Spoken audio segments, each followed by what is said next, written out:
Alright guys, so just finished my handstand practice for the day and gonna do a quick talk on expectations and why I believe that you should adjust yours.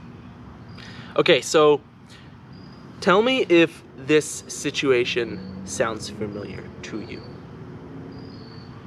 Let's say you get excited about something, you make a discovery, you learn something new. So you decide that you want to make a change. You want to achieve something. You basically set a goal. You begin work, or you set a starting date. And that day comes and goes. And as you continue, something occurs to you. Something that you didn't expect.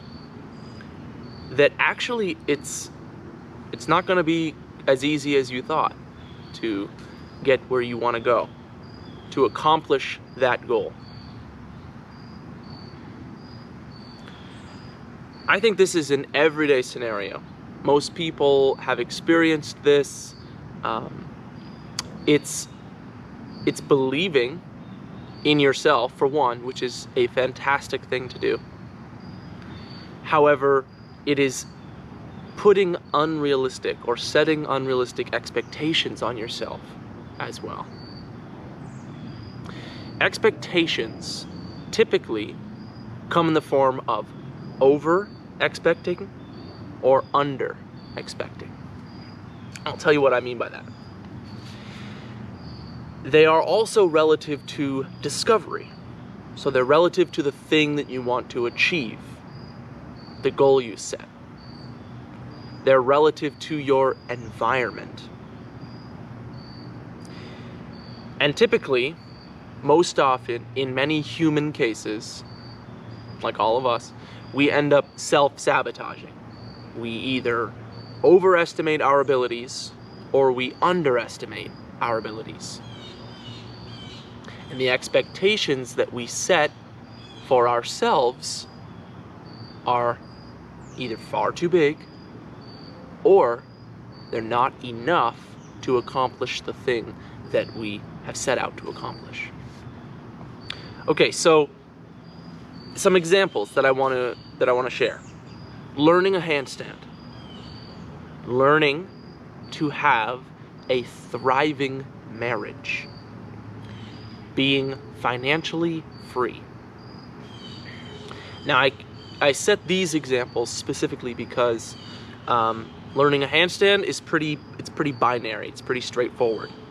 But you can achieve a certain, let's say, like level of skill, and then you can go far beyond that, and you can become an expert, a hand balancer.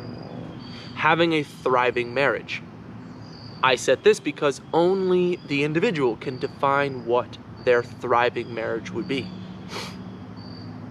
Being financially free. In this case, we'll define financial freedom as having more money coming in than you have expenses, and that money coming in must not be generated by you trading your time for that money. Okay, so all of the expectations and all of these examples have certain qualities and outcomes that are likely to be different from your current reality. This is where we have the gap between what you are now, your reality, and what you see in the future as possible. It is in that space that you set expectations. Okay, so what is over expectation? What is setting an expectation that is so big that you basically fizzle out? It's kind of like it's associated with excitement. Excitement causes you to set goals and expect so much out of yourself that you end up just getting sloppy and make errors. You end up getting sloppy and you make errors when you set a goal that is far too big and you don't break it down. Now, mistakes, while you're moving along, can lead to avoidance, and this is what procrastination is. Procrastination is relevant to expectations because without steady work, you don't see results, and your expectations of yourself seem to crush you. They seem too heavy. They seem like you failed yourself because you set your expectations so high that it's too much to bear to do the work to get there. And keep in mind that I'm just describing some of what I have observed and what I've experienced in the past relative to expectations. And I'm going to loop this all into a practical piece of advice that I think everyone can use. Okay, so navigation of expectations comes from flexibility. So I described the overestimating, and I guess the underestimating is what would be procrastination. So procrastination, as I mentioned,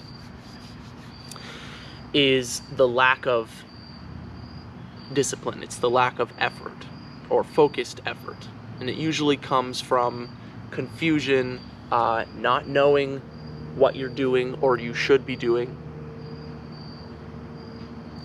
And without that, you can't make forward progress, and expectations seem to remain unrealistic. Okay, so now let's change gears a little bit.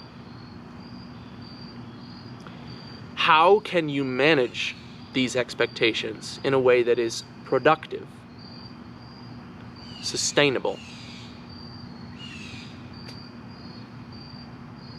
that creates happiness? Basically, all you have to do is lower your expectations. There may well be a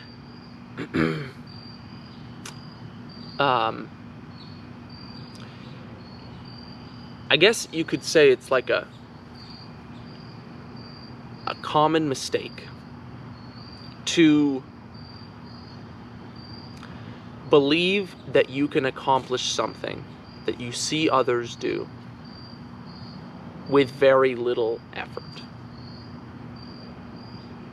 You underestimate the amount of work that went into what you observe the person doing, or the way they are, or the person they are. And you overestimate what you can accomplish in your given state of belief in that thing. One of the big problems of being young and looking at the world with optimism is that you see so many things, but you also don't account for the time that one must invest to be those things. And maybe that's just a life experience thing. It's funny because I don't necessarily believe it's a life experience thing. I think that that's got something to do with it, but I think it's really just a lack of understanding, and not many people by default view expectations as just a sequential step-by-step process to get to the thing. It's one thing to say you want to achieve the goal, and it's another thing to say that you're going to set your expectations realistically so that you can achieve the goal. You basically lay out the path to get there. Okay, so I want to share a rule with you that was taught to me by many people unofficially I've seen YouTubers talk about it. I did not create this. Definitely not. All right, the birds apparently had it out for me, and it got too loud to record outside. So the rule that was taught to me is this: expectations equal, or should equal, 1 over a half. 1 over half. And what this means is that you should put in 100% effort. You show 100% discipline, and you expect 50% results. In this way, you always account for some error.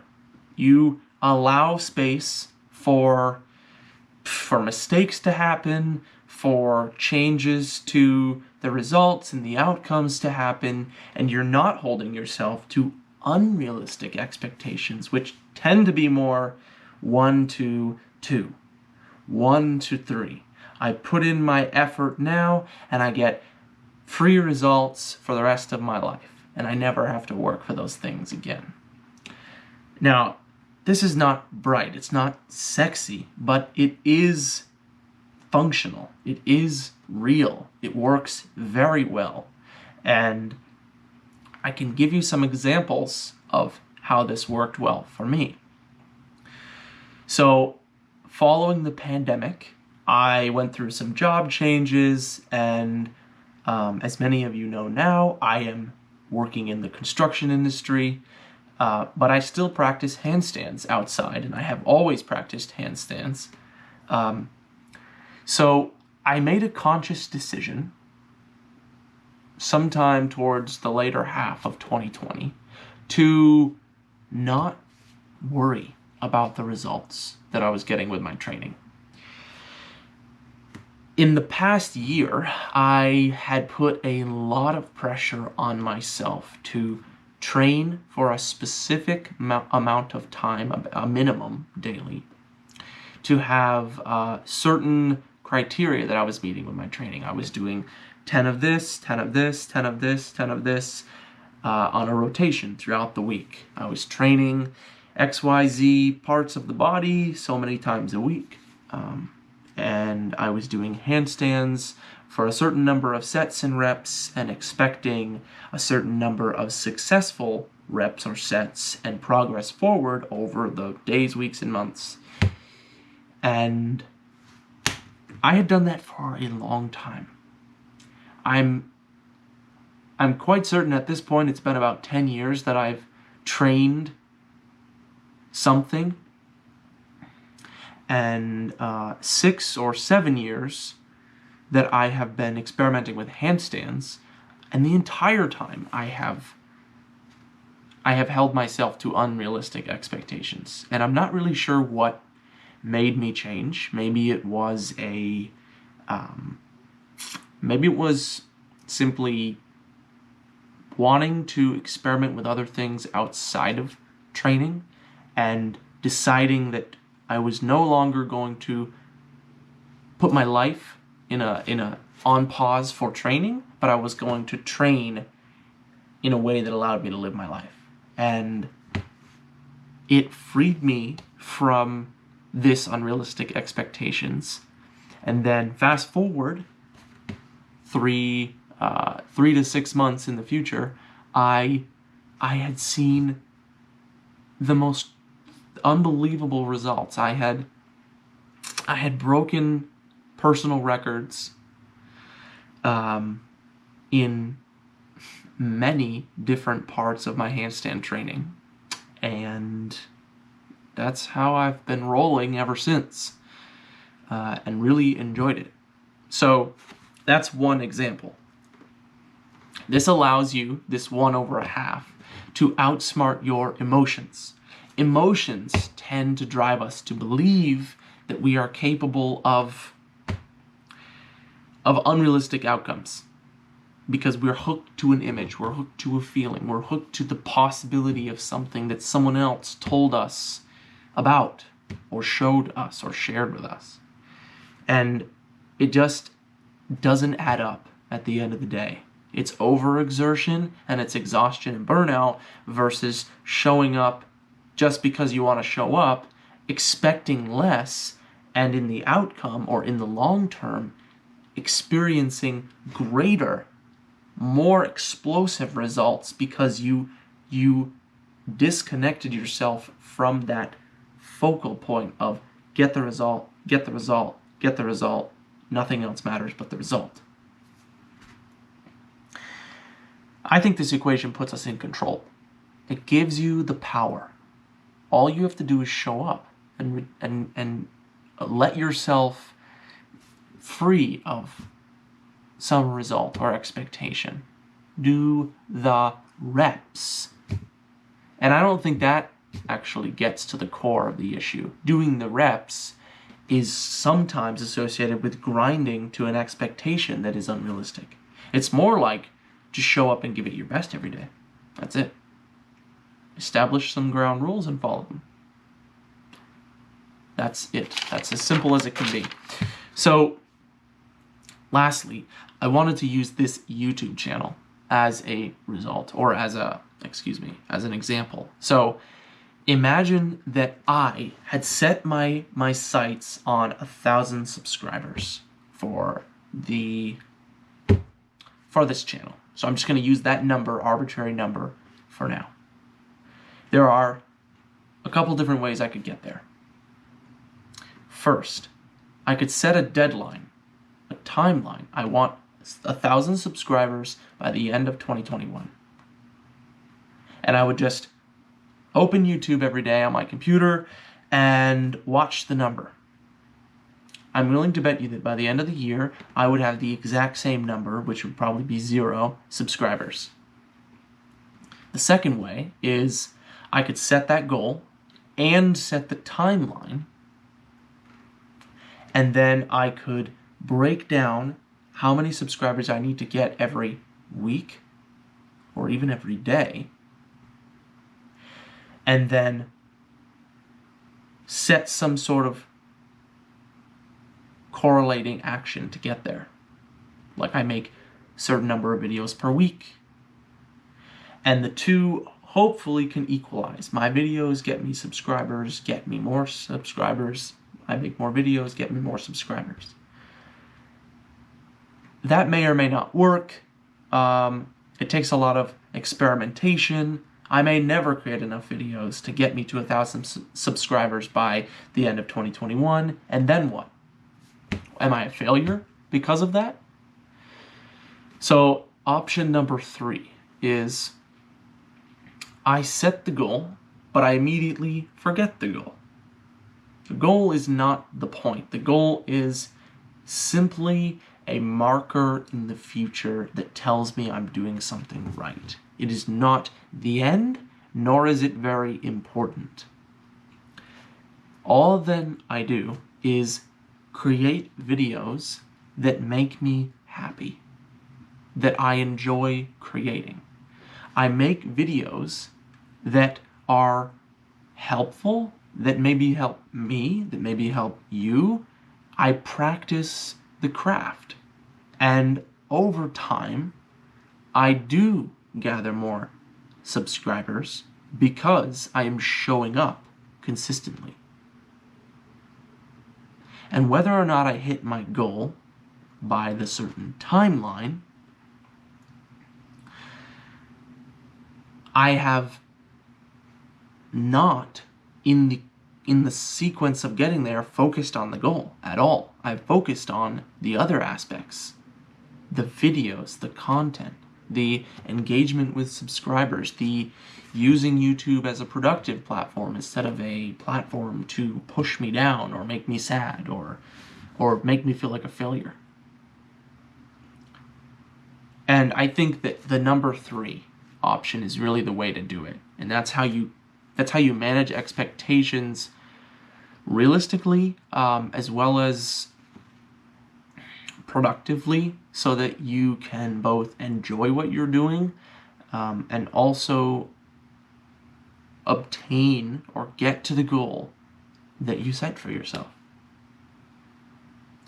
I certainly don't want to be stuck in a position where I've set an unrealistic goal and I hate the work that I have to do to get there. So I'm not going to do the work, nor am I going to achieve the goal. And at the end of the day, if I do that enough in my life, I feel like a failure. Regardless of what people say about me or the goals that I've set, it's not a good strategy for long-term happiness or health or wealth. So, we're going to leave it there. I'm going to eat some food. I hope everybody else does as well. Get some rest and have a fantastic week ahead. I will see you on Friday for the next video. If you enjoyed the video, please like, comment, and subscribe for more in the future, and I'll catch you in the next one.